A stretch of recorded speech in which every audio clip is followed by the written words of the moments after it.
evening, everyone, and welcome to All Things Brunswick. We have a great show tonight. Before we get to that, I do want to mention a couple things. May is Military Appreciation Month, so I would ask you all to thank our military for their service, and remember, freedom doesn't come free. We appreciate all of them and wish them the best. Tonight I have my co-host, who I don't know what I'd do without, Todd. I highly doubt Thanks for being here. And our tech guy, TK. Thanks, TK. Love you guys. Don't know what I'd do without you.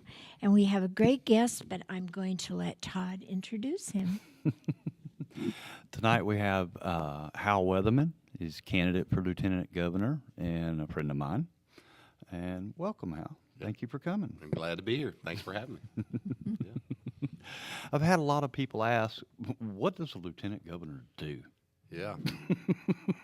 Well, yeah, I am a Republican candidate for lieutenant governor, and I get asked that question all the time too. Lieutenant governor is the president of the Senate, so he presides over the state Senate. He has several key board appointments. So Lieutenant Governor serves on the State Board of Education, serves on the State Board of Community Colleges, which I'm very interested in both of those appointments for my platform, and I'm sure we can talk about some of that later. Yes. Also serves on the Capital Planning Commission, some lesser boards.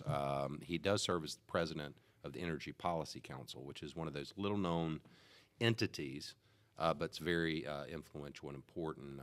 Any energy policy that comes before the General Assembly as a legislative matter will first be sent over to the Energy Policy Council to vet. They bring in industry standards, industry experts from around the world, if necessary, to vet those policies. And so I'm excited about that. As in wind generation? Or? Anything energy, anything in the state's portfolio will go before them. And then, the most obvious thing that most people don't ever think about when you elect a lieutenant governor is you do have to elect someone who could be the governor in waiting. And I don't mean that from an ambitious standpoint. I'm saying that, 5 times in our state history, the governor has either died in office, been removed, or otherwise incapacitated. And we have an automatic succession plan in North Carolina where the lieutenant governor immediately ascends to the governorship. So you always have to ask yourself when you elect a lieutenant governor, could this woman preside over 98,000 state employees? Could they be the commander-in-chief of the National Guard? We have both ground guard and the air guard in North Carolina. Do they have the wisdom to pardon people, to commute sentences? Can they have almost unilateral, because people don't realize this, the governor has almost unilateral control of the state resources, meaning the real estate holdings of the state of North Carolina, which is vast. There is some check and balance on that, but it's almost unilateral. And so, does the person have the wisdom to preside over that? And so, in a nutshell, that's it. Whatever is not defined in the Constitution and or by general statute, though, I always tell people it's a position of influence. You're number 2 in state government. Therefore, your phone calls are going to be returned. And it's a great position of influence. And so it's really what you want to make of it over and above those things. I'm passionate about I preach a message of self-sufficiency all over the state. I want to make our family self-sufficient, and I want to do that first and foremost by what I call restoring the basic concept of the dignity of work, which I think we as a society have lost. And, Lieutenant Governor, because he serves on the State Board of Education, because he serves on the State Board of Community Colleges, from those 2 pedestals, I want to do everything in my power to fundamentally remove what I call the stigma that our society has put on men and women who work with their hands. And I want to drive people into the trades. We're sending generation after generation into a 4-year university system where in many instances they're coming out with a degree that's worthless. And I'm not against college. I went to college. I have a master's degree. My oldest son is in college. So I'm not against that. But we can't keep sending kids into a 4-year university system where they're coming out with degrees in Egyptian poetry, coming out $100,000 in debt, and then they can't find a job. Exactly. All the while, they could easily go into HVAC or commercial welding or plumbing or electrical work, own their own business, make almost a guaranteed 6 figures a year. And if they're smart and they have the right tools, and training, they could grow a business that they could sell 10 to 15 years from now for 7+ figures and retire. Yeah. And so there's a disconnect there. And so I want to use those 2 board appointments. That's what I find most attractive about this office, to accomplish that. And over and above that, if the man that I want to be the governor, the man that I'm supporting, Mark Robinson, if he is the governor of this great state, I would also like to be a force multiplier for him. State Constitution grants the governor the authority to assign duties to the lieutenant governor as he sees fit. And so I would like to be a force multiplier for him. I think it's a big job to be the governor. I think you got a lot on your plate, and I think you need a confidant. I think you need someone who's got your back. And Most will say, definitely. you've got a job to do, and I'm here to help you, regardless of what the media says, or because it can be tough. Right. And so I hope Mark is elected, and I'm proud to say, Mark endorsed my campaign last week, publicly, formally, and I'm proud of that. And so, I have good feelings about Mark's chances and my chances. I'm in a runoff, right? I first have to Right. get through another gate. Yeah. I'm not sure exactly when this runs, but May 14th is my runoff election, and Lord willing, and the people willing will advance, and then move on to the fall, and hopefully win Right. there as well. Tell us a little bit about the man, about Hal. Well, I'm 54 years old. I've been married for 20 years to my wife, Michelle. I call her Shelley. And we have 3 kids. My oldest boy is Hayes, and he's 19, and he goes to Erskine College down in Due West, South Carolina. And that is not a direction, that is a town. It's a very small Christian school. It's a beautiful school, built in the 1840s. And he's a runner. He's a distance runner. He's the track star. He's the track star. He's on scholarship, and I'm very proud of him. I'm proud of all my kids. And but he was the first out of the home. And then my middle boy, Skyler, who is 17, he is a baseball player and goes to Wake Prep, a charter school in Raleigh, right outside of Raleigh. And then my daughter, Kit, is 14, and she's a little ballerina, and is just a sweetie, and that's our life. I was the former Lieutenant Governor, Dan Forrest. I was his chief of staff Yes. when he was in office. And prior to that, I was his mom's chief of staff. His mom is Sue Myrick. She's retired now, but she was the first female mayor of Charlotte, Right. and then served in Congress for 18 years, and was just really known as a very strong conservative voice, fiscal and social, for all things. And I tell people everything I learned in politics, I learned from Sue. And but I think those jobs afforded me great experience that I tell people all the time, there will be no on-the-job training for me if you will let me as lieutenant governor. I've already been there. I was chief of staff to the lieutenant governor. It afforded me an opportunity to travel the state when I was with Dan over a 10-year period. He was in office for 8, but we campaigned 21 months for the office of lieutenant That's governor. right. So I was really with him for 10 years. But we just traveled the state, and I think that's important because I think we did 500,000 miles of travel over that time period of in-state travel. And I think if you're going to lead a state as a governor, lieutenant governor, you need to intimately know the state. Right. You need to know the strengths of the state so you can marshal, you can play to your state strengths, but you need to also know, and equally important, the weaknesses of your state Yes. so that you can marshal the resources to mitigate those things on behalf of your people. And and- all 100 counties are different. Oh, they are. Every one of them are so different. Oh, completely it different. amazes me. I know, and how are you going to serve those people if you don't know those people, Right. How you do that? And so, I was proud of the fact I was in an 11-man primary for the Republican nomination, and we were the top vote getter on primary election night. But the number 2 guy did challenge me, which is his right, to a runoff, which is coming up. But I was the only candidate of the 11 candidates in the field that took the time to go to all 100 counties. Right. Could you explain to our audience this primary on May 14th,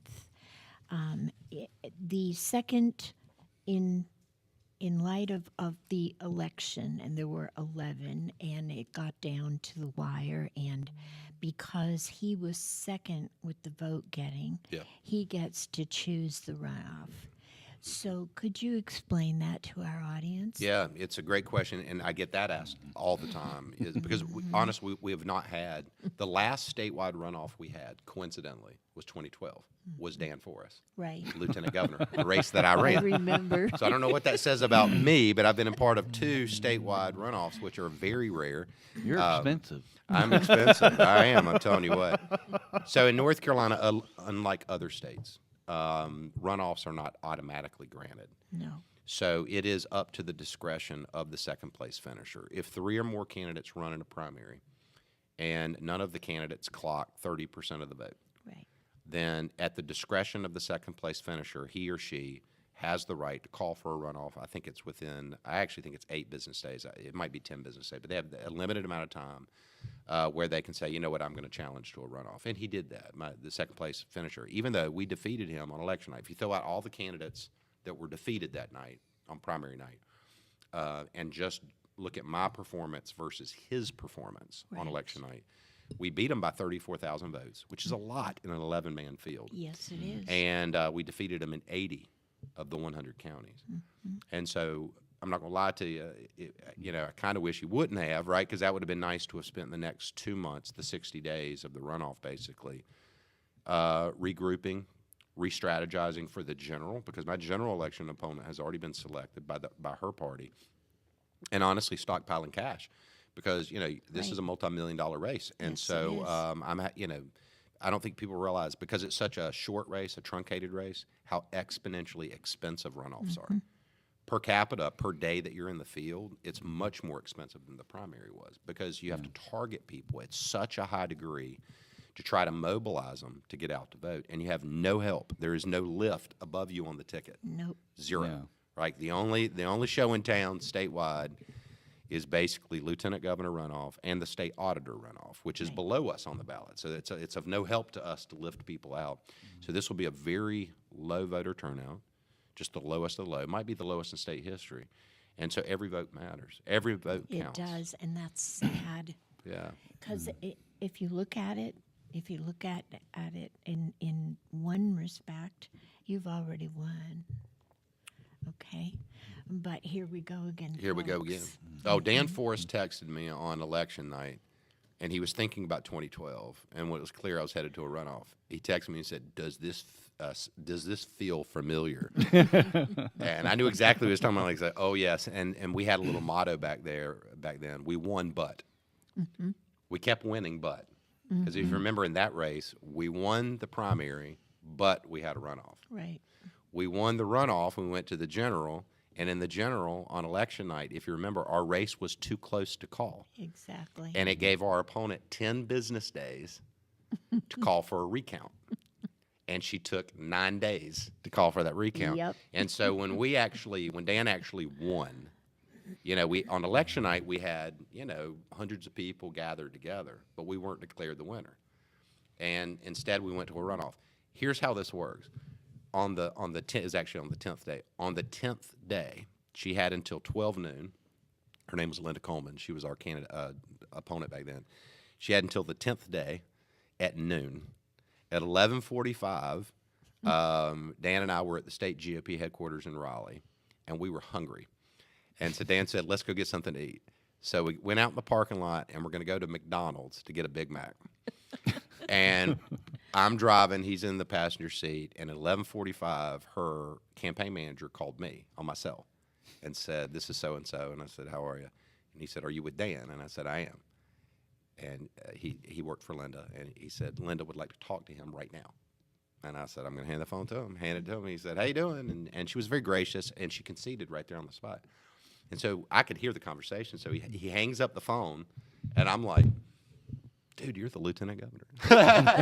That's how it works. It wasn't in front of a bunch of people. It was in the parking lot on the way to get a Big Mac that you find out you won. And that was our entire campaign. We won, but. And so, no, listen, we don't do coronations in this state. And, I believe the Bible to be true. The Bible says, as iron sharpens iron, so one man sharpens another. That is actually my belief of what a primary is. Right. And so the second place finisher was entitled to a runoff. He called for the runoff, and I consider it great joy. As much as I might complain about it here and there, at the end of the day, it gives me 2 more months to sharpen myself, right? To sharpen myself, because that's what primaries are. They're there to sharpen you for the ultimate battle. And so, we never took our foot off the gas. I've been on the road ever since. You've been on the road forever. We were on the road last night. We were in Charlotte. I came here from Charlotte. We got out. We actually went to a Mark Robinson fundraiser last night. Mark's been so good to me and allows me to come to his events and speak after him.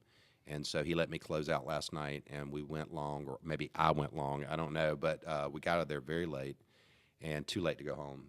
I mean, we're going to have to leave at 6:30 in the morning to get to Brunswick from Raleigh.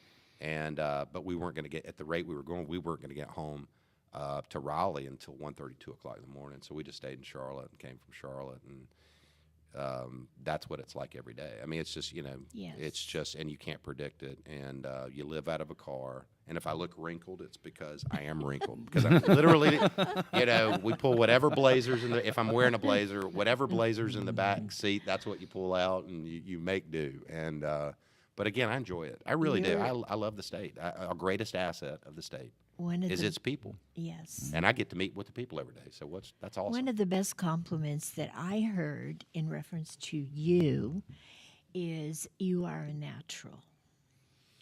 Well, Okay. yeah. And I thought that came I like from that. one of our voters here in the county. And I thought that was a perfect description of you. Okay. Well, I like that. Yeah. I mean, I'm not trying to listen. I am who I say I am. I'm, we're all fallen and in need of God's redemptive grace. And so I know my limitations. I know my past. I know everything. And I'm just so grateful that that God could use a wretch like me. I don't know how else to say it. I really am. And I just, I'm thankful to have the opportunity. I really am. Win, lose, or draw, this journey has been fun. And it's Tiring. It is tiring, but who else gets to take a moment in their life? And if we're successful in the runoff, I mean, at the end of the day, it's going to be a 2-year commitment just to get to to serve for 4 years or 8. But it's 2 years of a journey, and that's such a rare thing. It is. It's most people don't ever get that opportunity or seize that opportunity or feel led to do that, and I get that, but. So I'm trying to remember every day. I mean, we jokingly call it moments of reflection. In the past, because I worked on so many campaigns with Dan Forrest and with his mom, I was always busy, always on the go. And I'm still busy, and I'm still on the go. And my staff will tell you, we will purposely, even if we're going to be a little bit late, stop somewhere. And I'm like, man, it's a pretty sunset.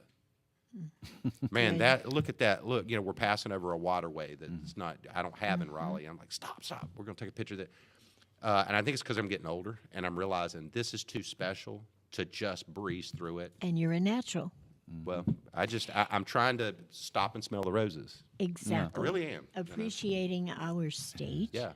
I think society's kind of forgotten that. Yeah. Yeah. That's what You have it's to about. make yourself do it. Yeah. Because you do. are busy. You're always Yes. busy. Yes. And I'm like, no, man, this is life. This is what I'm here for. And if I don't stop and do this, I might not. We'll get it next time. Well, next time might be 3 years from now.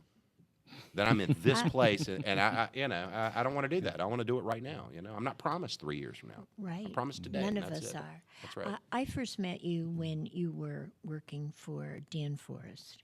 And I have a great picture of the three of us. Well, that's awesome. You have to send that to me.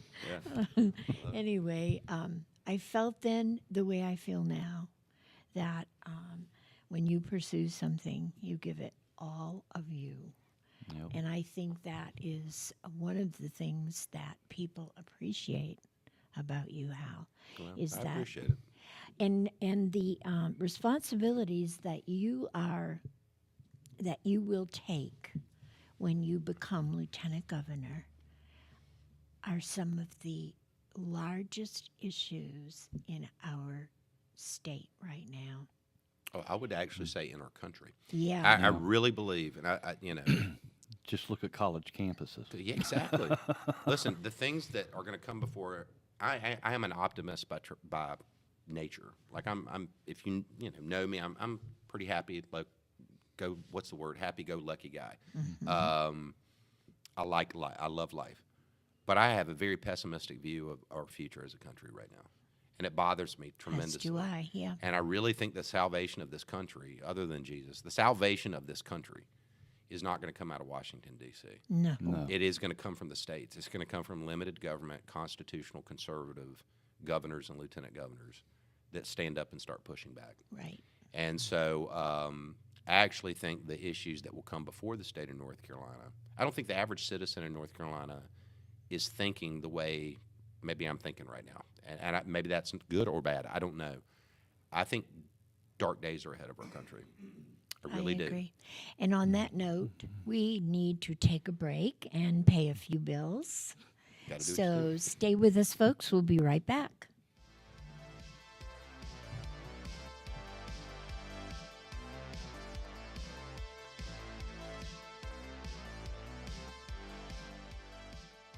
What a great place we all call home. From colorful sunsets to panoramic coastal views. The best attractions are its people, a community of friends and family. J.K. Summers, attorney at law, recognizes this fact and is proud of his work to protect their rights.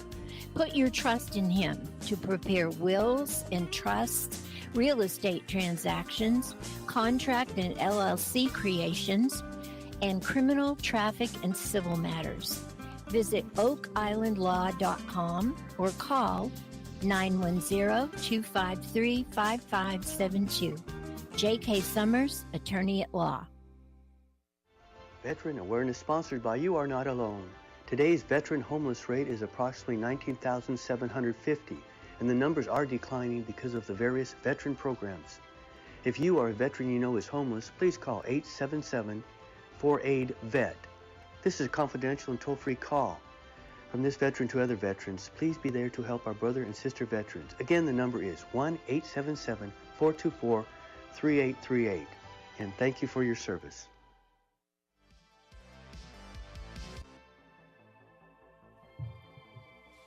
Welcome back, folks, to All Things Brunswick. I am Mary Stillwell.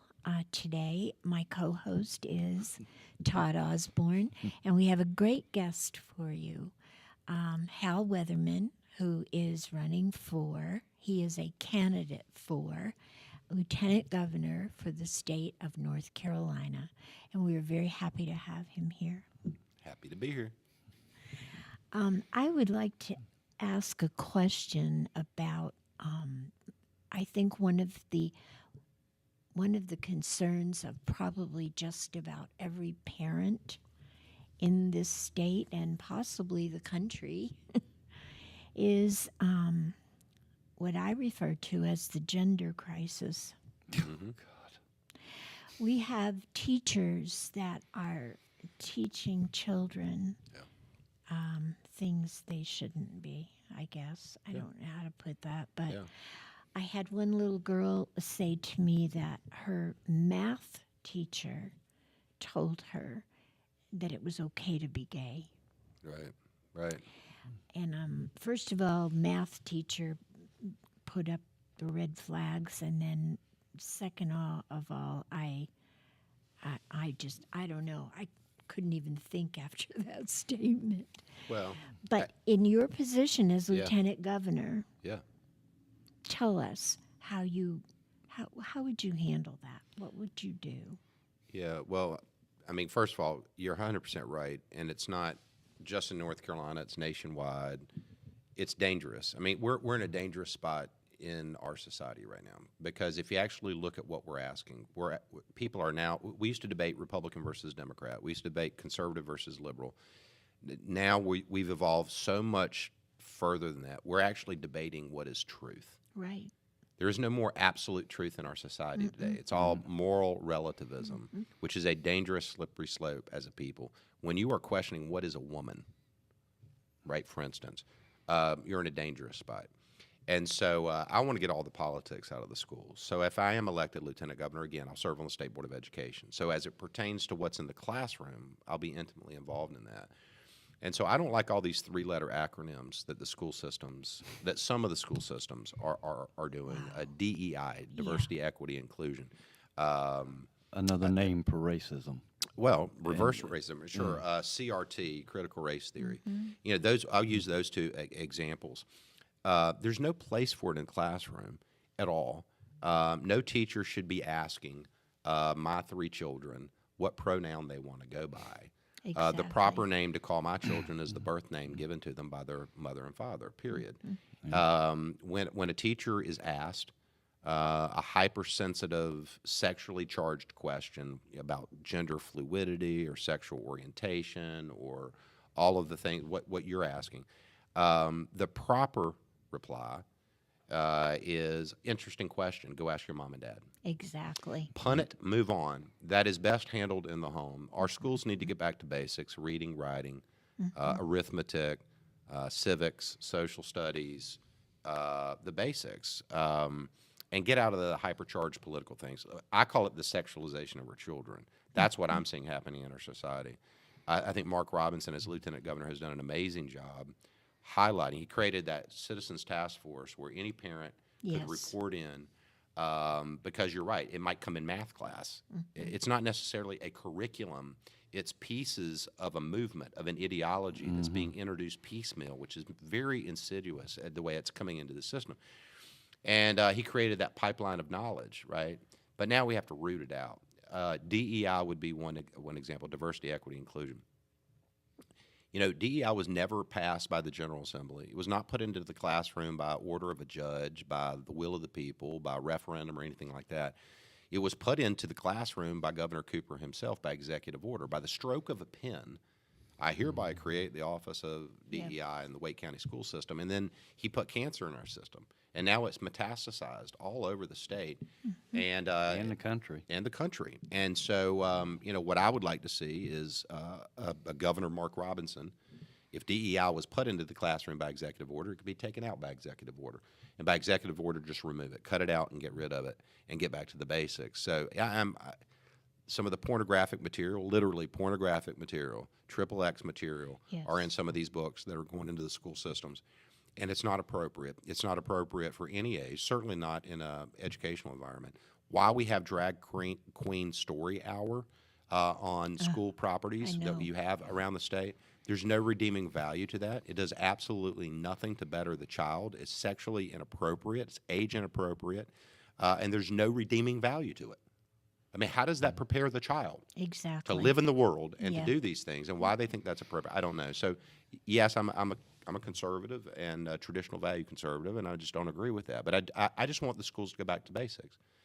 Prepare my child to read and write. And by the way, I want our schools to teach cursive again. Oh, so do I. I want them to be able to read in cursive, if for no other reason. And tell So that time they on can it. read the founding documents of our country without having to go through some liberal professor's interpretation of what it says. And tell time on an analog clock. Yeah, exactly. They don't know Oh, how. I know.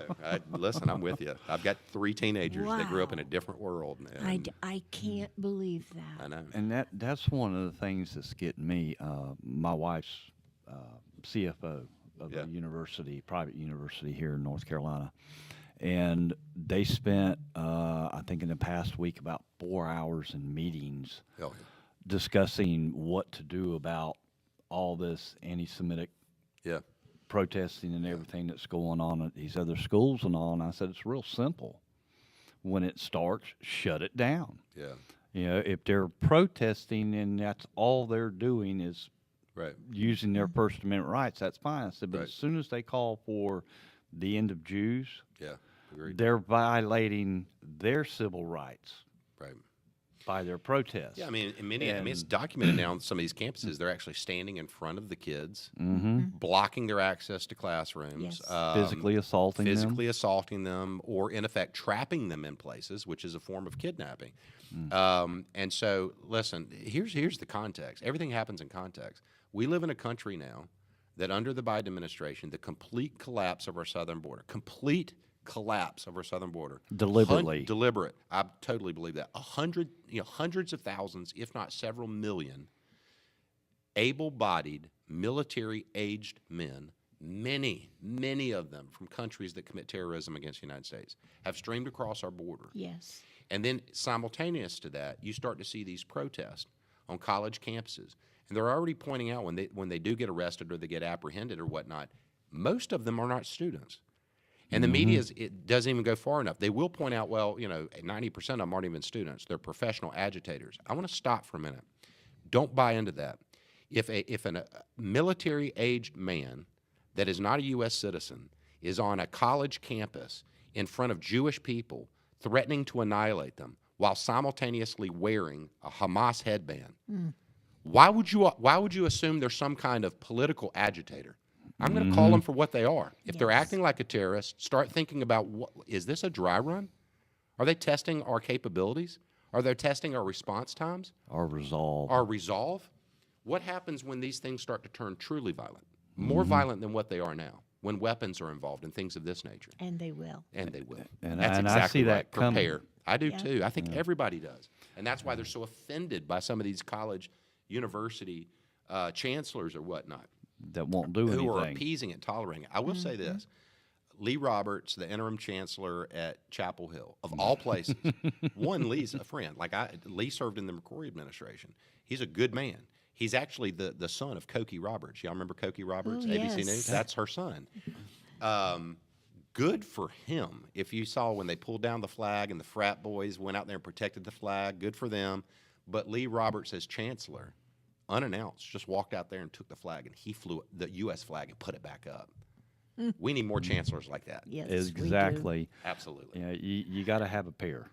Well, Sometimes that's it true. helps, Hey, I think he did a really good thing there. If you can't stand up to what's wrong, you have no business being there. I just don't know how many chancellors in today's world would do that, and I'm proud that he did that. Yeah. I am. That was Well, really good. the frat boys made out big time on that. Somebody started a GoFundMe page, and I think as of Friday night, they had gotten $460,000. Also, John Rich from Big and Rich Yeah, I is heard. going to hold a concert for them specifically, Yeah. and Lee Greenwood will be there. Really? Yeah, that's awesome. Don't tell me patriotism's not alive in this country, because it is. But love we're fighting an uphill battle. Yeah. We are, but the catalyst could be there to reignite everybody and get them awake again. I do think people are realizing. I know y'all do. I know I do. I think a lot of people are really scared about what happens. I'm just being honest. If Donald Trump loses this election, Exactly. I don't know that our country will survive in its current form. No. If for no other reason, just the border alone. If for no other reason that alone. I mean, I can't remember. More people came across the border last year, in 1 year, than populate 6 of our states. Yes. So we added 6 states to our population last year. Well, And look at who they were. That's what I'm saying. When the normal person when they had depleted all the normal people to come across, they opened prisons and let them come across. Oh yeah, we're So the laughing stock of the world right now. They're literally are. opening up. They're saying, "Hey, if they're taking them, let's do this. Yes. Let's send them on. Send them on. They are. That's their problem now." My belief on all this is that the whole goal is for U.S. House seats. Because for every 700,000, because Joe Biden, his first day, signed an executive order that the next census will count all these criminal aliens as citizens. I think that's definitely part of it. I think even over and above that, my fear is that they're really trying to destroy the capitalist system of America. Yes. Because, so many of these people that are coming across are going to immediately have access to our social service network. Yes. And they're going to overrun it. And you already hear cities, for instance, these sanctuary cities that are now ruining the day that they became a sanctuary because their social services are completely overrun. Yeah. And their tax-paying citizens can't get the services they deserve now because they've been overrun. I think that's part of the plan. I honestly do. I think this is a deliberate effort to bring down our social service network. And if you think about that, why would you do that? Because then the federal government's going to have to bail everybody out. And that's a move towards socialism. And once you create the dependency on the government, they've got you. They've got you. And then you grant them the right to vote as you're giving them freebies, right? And then you start to piece together, wow, this is going to change who we are as a country, not just culturally. It's going to change the fundamental tenets of capitalism and things of that nature. And I think that's part of the goal. I really do. And I don't care what that sounds like anymore. I just don't care what it sounds like, because I think most people are sitting around saying that's exactly what's happening. Yeah. Well, we are reliving the history of Argentina. Yeah, all And you have Cuba. to do is go back and look at everything that happened month by month, year by year. It is exactly the same thing here. Yeah. Exactly. And they're trying to imprison their political opponents. Oh, I the mean- weaponization of our criminal justice system, of our justice system, is scary. Yeah. It is very scary, and that is very reminiscent, in my opinion, of Europe in the late 30s. And it's when you start to jail your opponents. Well, and Castro did that Sure. in Cuba. One of the things, and where I started seeing this start to develop, was Josh Stein, when 68% of North Carolinians voted for voter ID. Voter ID. And what did he do? He turned around and filed suit to keep it from being implemented. And we finally got it 10 years later. Yeah. Right. So that right there was like, okay, they don't care what's going on. And it's kind of like Biden with the student loans. Oh, yeah. The Supreme Court's already said he doesn't have the authority. It's It just has to about be holding through power. Congress. They're going to do anything they can to hold power. It's Yes. buying votes, Right. is what it is. Right. What are your thoughts on election integrity? So I run an election integrity nonprofit. I run a group called the Electoral Education Foundation. We're a 501c3 nonprofit organization. That is my day job. That's what I do, and I still do that while I campaign. I would like to see North Carolina has a transparent system in comparison to other states. Like our election system is actually fairly transparent, and I'm not going to bore you with the detail in the interest of time. I know that to be true because of the methodology that our nonprofit uses to monitor the rolls, and I will give them credit that it's fairly transparent, especially in comparison to other states. In my professional opinion, what we lack in North Carolina are what I call redundant secondary fixed points. So you need a secondary fixed point to reconcile anything in life. Go ask a sailor. He or she's gonna find the North Star as a fixed point to navigate to get from A to B. We lack in our system, in my opinion, secondary fixed points, which help reconcile conflicted ballots in a contested election. And so my nonprofit, what we focus on primarily are the voter rolls themselves. And right now, the Board of Elections updates the voter file every Saturday morning between like 4 a.m. and 5 a.m. When they do that, my group goes and takes I'm oversimplifying this, but a digital screen grab of the entire file, and we put it on our server. And then we compare the updates. So we compare this Saturday's updates to last Saturday, to the last, to the last, to the last. And when you do that, you take a very large file and you shrink it. It actually helps you to visualize the movements that are happening in the file, and you start to identify vulnerability points in there. And it's a very complicated subject to talk about it because it gets really in the weeds very quickly. But we have a white paper. My nonprofit issued a white paper that's available on our website where we document it based on our research. Here are about 12 or 13 vulnerability points that we see in our system that need to be fixed. And we're not looking for fraud, not trying to catch anybody in fraud. We're looking for vulnerability points that if you wanted to commit fraud, these would be the vulnerability points that you would penetrate. And then we lobby the General Assembly to try to make some of those changes, and we've had some success. I think they did of the 12 that are on our white paper. I think 4 of them have now been implemented in some way, shape, or form by the General Assembly. How can you get a true, honest to goodness voter roll? How can you make sure that they are the folks that should be voting? Well, so here would be one simple way, and this is actually one of our recommendations. So thank you for that question. I would like to see, before a race is certified, at the end of an election, you have 10 business days, and you have what's called the canvass. Right. And that's where all the ballots in question, the quote provisional ballots, get a secondary look at the county level, and then a judgment is made. They either throw out or they accept the ballot, and then the vote is ready to be certified. At the 10th day, the end of the canvass, all 100 counties go through that process. The race is certified. Certified first by the Board of Elections. They just say it's good to be certified. Then the Secretary of State has to sign off on it and say, I hereby certify the election. That whole process, what was my point? I totally lost my train of thought of where I was going with that on the certification. I know what it was. When we certify right now, it is very normal. It is very normal for the statewide, any race, to be certified where there is an inconsistency of what the state is reporting on behalf of Brunswick County and what Brunswick County is reporting as their numbers. Okay. And that would never happen in any other institution where someone has like fiduciary control. Like, for instance, I can go to an ATM in Paris, France. I can put in my 9-digit code or whatever, my card, into that thing, and it's going to send a message all the way around the globe. It's going to reconcile to my bank.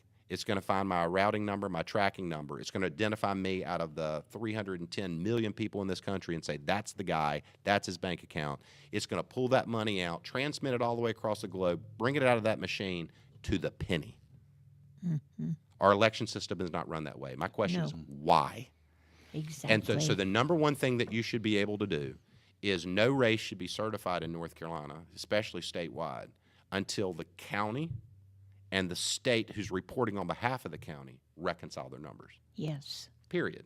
You 'Cause put it's- that is a secondary fixed point. That's one of our recommendations. Yeah. Create a dual system of reporting where before it's certified. Now, what I don't understand, if I'm the Secretary of State of North Carolina, if I'm Elaine Marshall, and I have the authority to certify or not certify a race, I am not going to certify a race until that balancing act occurs.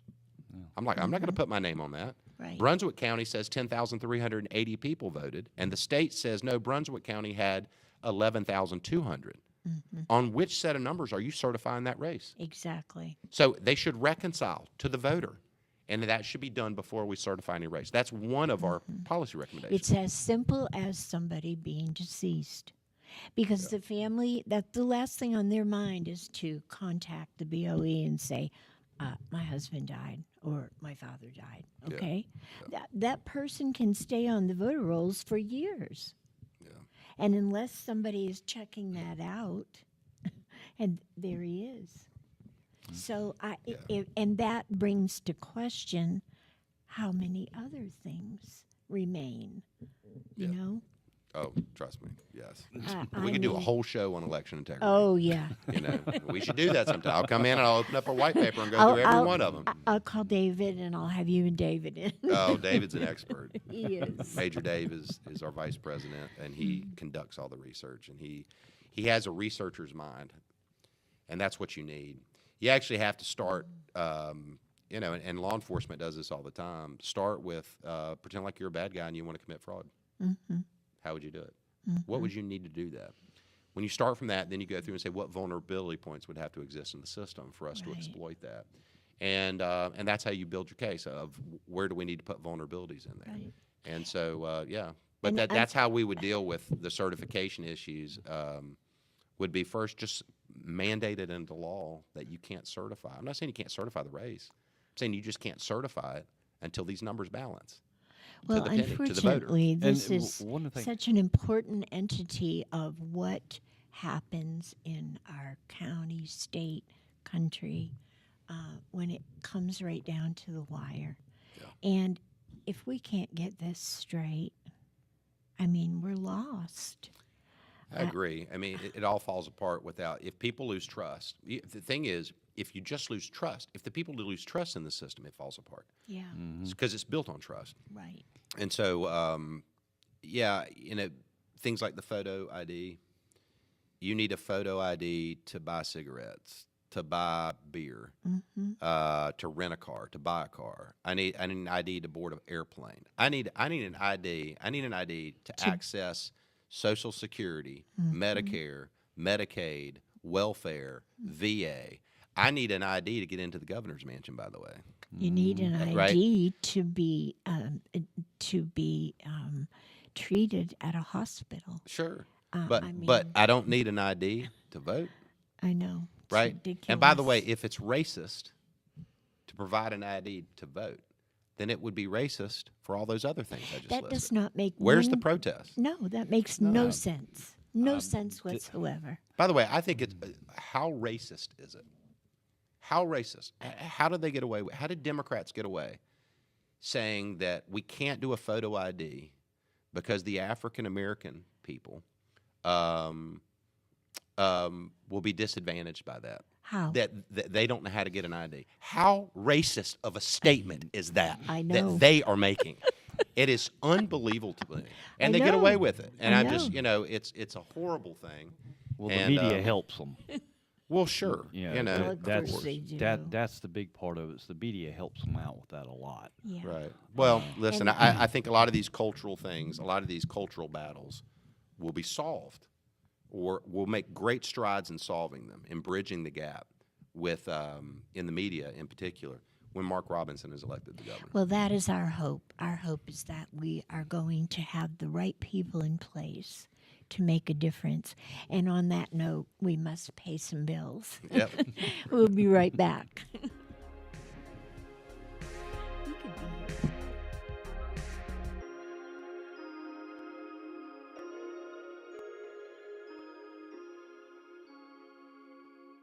What a great place we all call home. From colorful sunsets to panoramic coastal views. The best attractions are its people, a community of friends and family. J.K. Summers, attorney at law, recognizes this fact and is proud of his work to protect their rights. Put your trust in him to prepare wills and trusts, real estate transactions, contract and LLC creations, and criminal, traffic, and civil matters. Visit oakislandlaw.com or call 910-253-5572. J.K. Summers, attorney at law. Veteran Awareness sponsored by You Are Not Alone. Today's veteran homeless rate is approximately 19,750, and the numbers are declining because of the various veteran programs. If you are a veteran you know is homeless, please call 877-4AID-VET. This is a confidential and toll-free call. From this veteran to other veterans, please be there to help our brother and sister veterans. Again, the number is 1-877-424-3838. And thank you for your service.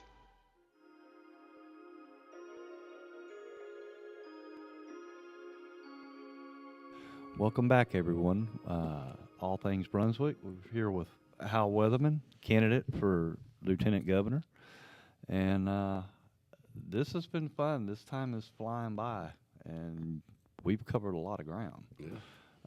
What would be your first goal? First goal Yeah, in elected. office? You know, it's going to be, I mean, it's going to be two things. I get asked that a lot, too. I'll do the logistical side of it second. You know, the main thing that I'm going to do almost immediately, I'm going to embed in the office of Lieutenant Governor itself an election integrity unit. You know, and I know we're just talking about election integrity, but I've made that declaration that if I'm elected, that some of the staff that I hire will be experts on election integrity, and I'm going to embed in the office of Lieutenant Governor an election integrity watchdog group to perform a lot of the duties, quite honestly, that the nonprofit I currently run do. Because I'm a private citizen just like you. You know, I set up this nonprofit because I didn't like the things I was seeing in our election system here in North Carolina, and I personally was impacted by it.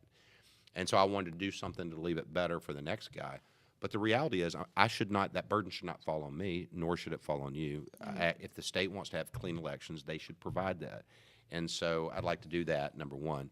But, you know, on a logistical standpoint, just, you know, other than, you know, taking possession of the office, being sworn in, hiring your staff, some of the things I'm going to do, we actually did with Dan Forrest back in 2012. And some people didn't see the wisdom of it. I thought it was amazingly smart. It was just good politics. It was good to do.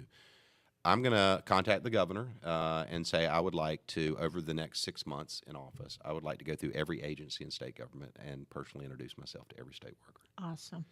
And we did this with Dan. We never quite completed it, but in the first 6 months, we would go into an agency and walk cubicle to cubicle, office to office, and say, hey, I'm your lieutenant governor.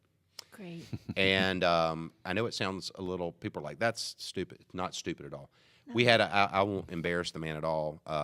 We had this one gentleman, and I remember we went into this one agency, won't name the agency, and Dan came up and said, I'm Dan Forrest. I'm the Lieutenant Governor of North Carolina, and I just want to thank you for your service. I understand you've been here 30 years. And he cried. He was a grown man. Oh. He said, are you serious? And First he was like, time, yeah. I bet. He said, I have never had anybody thank me for my service. I've never met the Lieutenant Governor, more or less the governor. I've never had any politician come back here. And he said, well, I'm not campaigning. I feel like I should thank y'all for your service. And also, you know, like, if you ever need anything, or if there's something not right, then let me know. That's wonderful. And, if you trust your people, right, you'll get all kinds of innovation.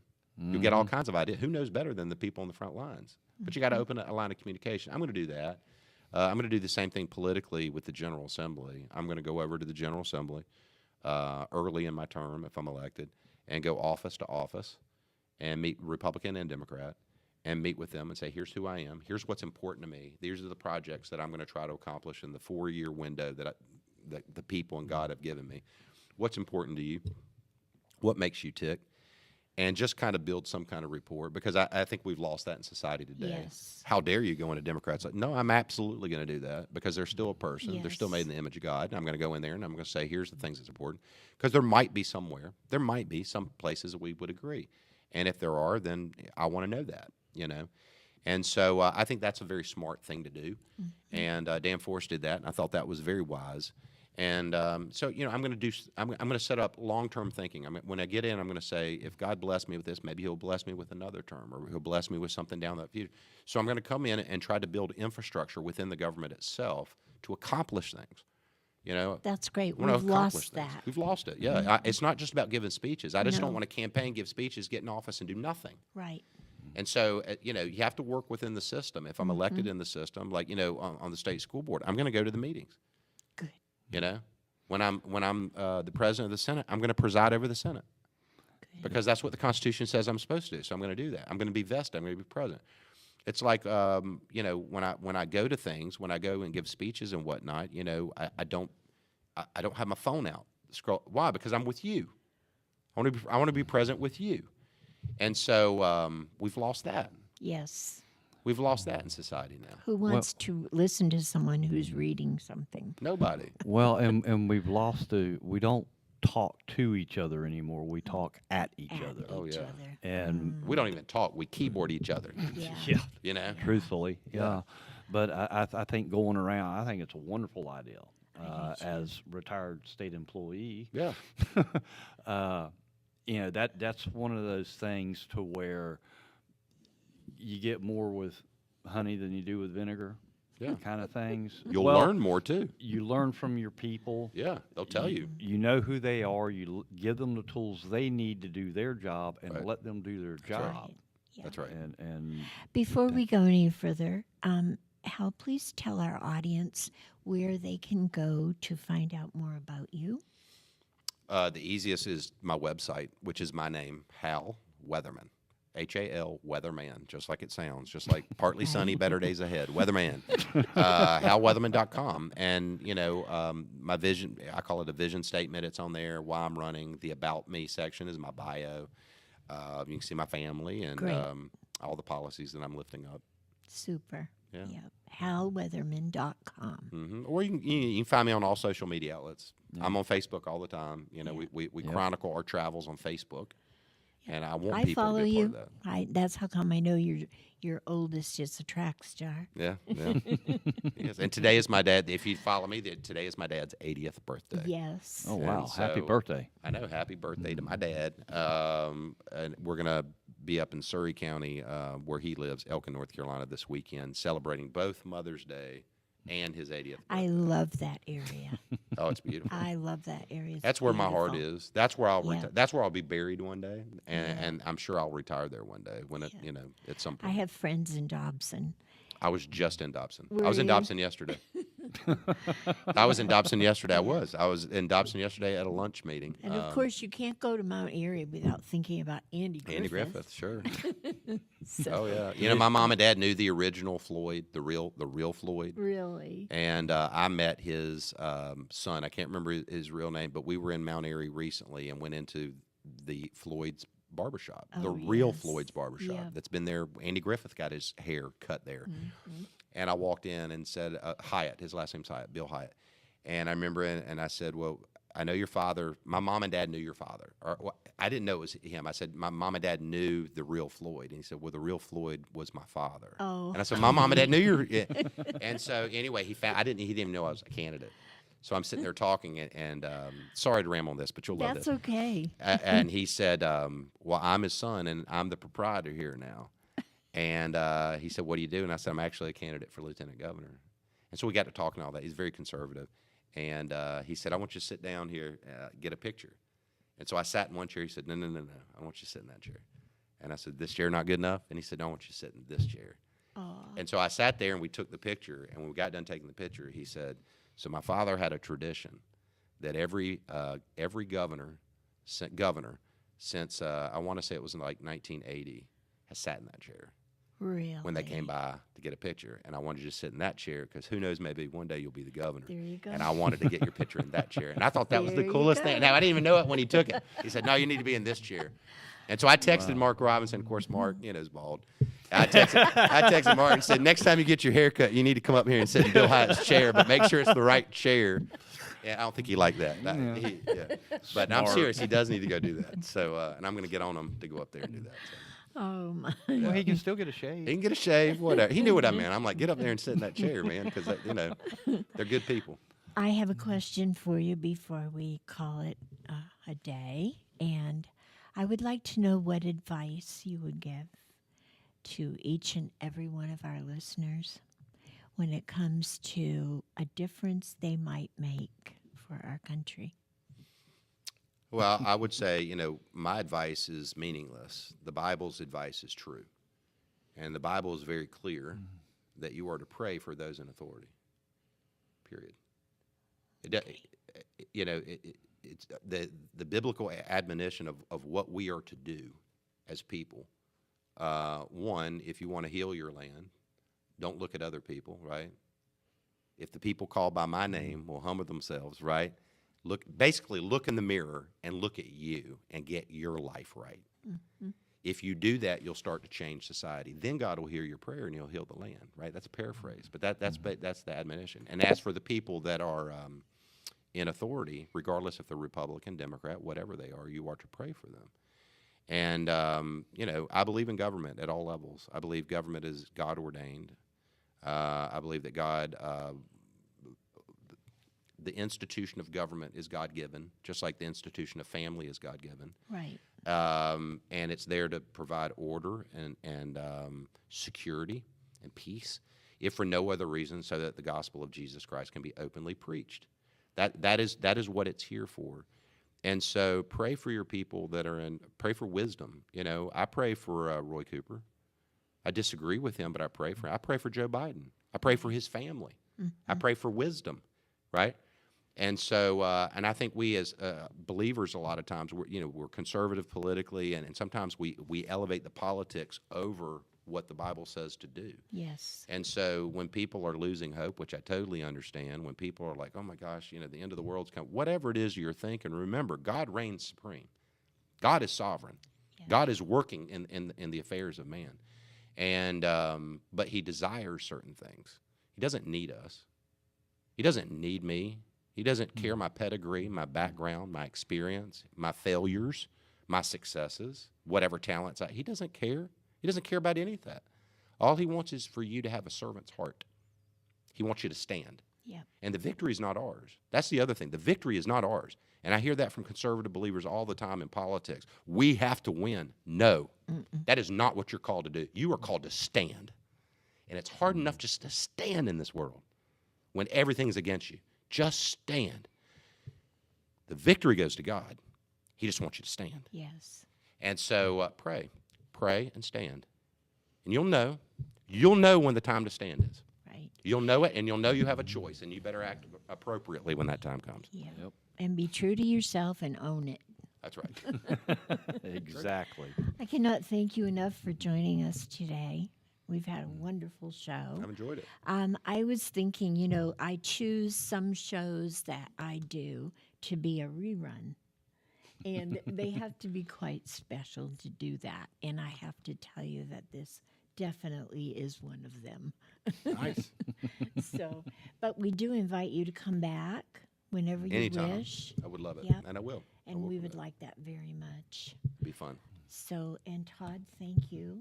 Of course. For joining me once again. My sidekick, folks.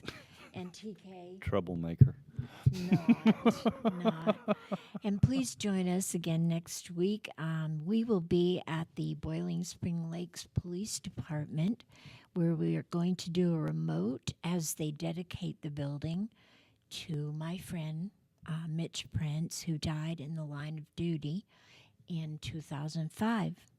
So do join us, and we'll see you tonight. Good night.